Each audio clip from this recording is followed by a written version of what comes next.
Assalamualaikum warahmatullahi wabarakatuh. Saya Miss Cindy, DP 19010038. Baiklah, di sini saya akan menjelaskan sedikit tentang aset tak berwujud.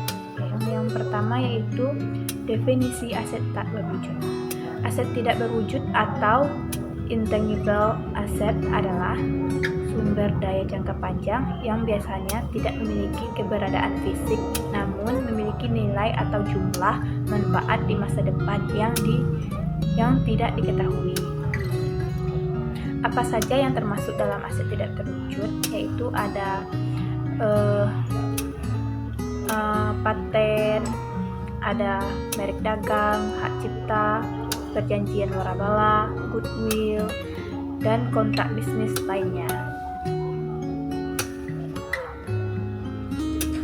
Berikut ada beberapa cara berbeda untuk mengklasifikasikan aset tidak berwujud, yaitu aset tak berwujud yang pasti, aset tak berwujud tidak terbatas, hak milik intelektual, dan terakhir goodwill.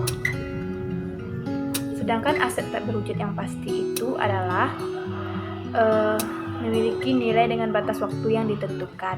Misalnya, perjanjian kontraktual untuk penggunaan paten perusahaan lain selama 2 tahun adalah aset tak berwujud yang pasti karena kehilangan nilainya saat kontrak berakhir. Sedangkan aset tak berwujud tidak terbatas yaitu adalah aset yang tetap berharga untuk kehidupan perusahaannya. Misalnya, loyalitas pelanggan adalah aset tidak berwujud yang tidak terbatas karena tetap berharga bagi perusahaan selama mereka bertahan dalam bisnis. Sedangkan hak milik intelektual yaitu dapat melindungi kekayaan intelektual masing-masing dengan paten, hak cipta, merek dagang, dan perjanjian lisensi. Bentuk perlindungan ini kemudian menjadi aset tidak berwujud yang mencegah perusahaan lain menyalin karya sendiri. Sedangkan goodwill adalah aset tidak berwujud yang tidak dapat Anda transfer, tukar, lisensikan, sewa, atau jual secara terpisah dari perusahaan. Cara menemukan nilai aset berwujud dalam perusahaan: yang pertama, temukan nilai aset berwujud perusahaan. Yang kedua, buatlah daftar aset tidak berwujud perusahaan.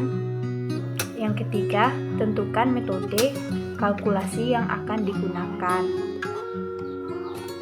Metodenya itu ada beberapa, yaitu metode biaya, metode pasar, metode pendapatan. Yang keempat, temukan nilai pasar sebenarnya dari perusahaan.